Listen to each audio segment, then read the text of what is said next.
Hello there, my name is Joseph Oyengo, and here is a compilation of list of bird species found within Egerton University. Actually, it's not some kind of a list, but some kind of a slideshow presenting the birds found within Egerton University with an outline of the various locations that you might expect to find them and their names, stroke species names. At the end of this is a small speech about the way the birds are within the Egerton University. It's like a start for the presentation, and maybe a better one will be done on the next episode that will be produced of the birds of Egerton University. Thank you.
So I'm an undergraduate at Egerton.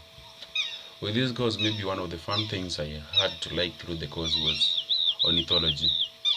Through ornithology, I got to study much of the species of birds, and this even made my time easier when I was touring within other parts of Kenya. Like during those moments when I was in Meru National Park, I found it very easy to interact with the bird species that are there. And also taking my time as a tour guide while at Meru National Park, it was one of the best fun experiences. So with studying birds, I get the best out of what life can provide.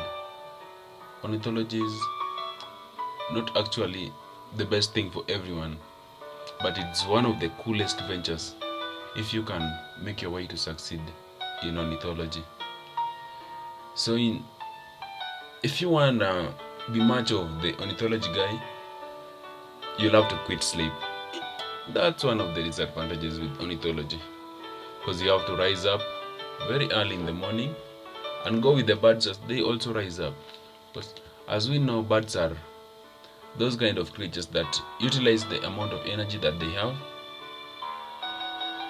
due to the fact that they don't want to waste much of their energy,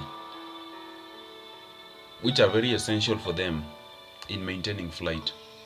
So in most cases, birds rise up in the morning, and during the morning, that's when they get food. And probably when the sun begins to choke or to come out very bright, they'll keep cool or stay low in their activity, and that will go on at low momentum till during the peak times of the day, and they will only be back again to our major vicinity or major areas that are exposed to us during the evenings when the temperatures have cooled down.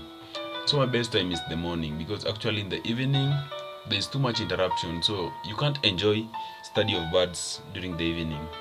At this time, many people are very active and there is too much interference, so you cannot enjoy your experience in ornithology, except if you are in a natural setting, maybe in the forest, for example Kakamega Forest, or if you are in Egerton University, maybe you go to the botanical garden or around the lecturer home places of residence, or probably walking along the Ndarugu River. Still you can enjoy the scenery that are provided along and enjoy the bird life that are also available there.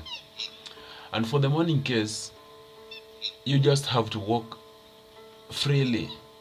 You'll find it very exciting, especially at the morning, because actually your mind will be fresh, you'll be feeling cool, and with those temperatures the activity itself will be generating heat, so there is not much to fear about cold.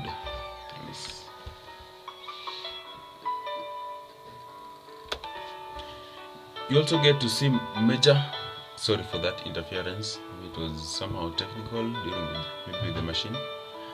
So I was talking about the enjoyment during the times of the morning.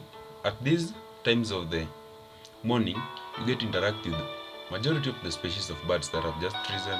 Some of them are very hungry, maybe going for the worms. There's a competition to catch the flies that are still roaming. Most of the flies are dull during that time of the day, and typically you'll get that a large collection of bird species are easy to spot during the morning.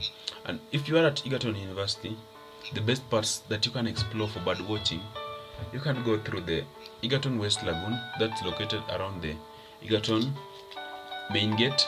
So there is a West Lagoon placed there majorly for the recycling of wastewaters, and that place has created a micro ecosystem, like aquatic like. So you find various species of birds there, maybe like the yellow-billed duck. We have the Egyptian goose. You'll be finding majority of the egret and the herons around that place.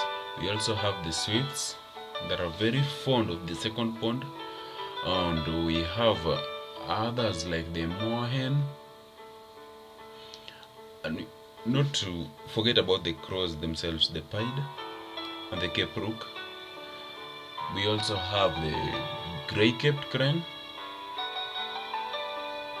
and many other species of birds around that area.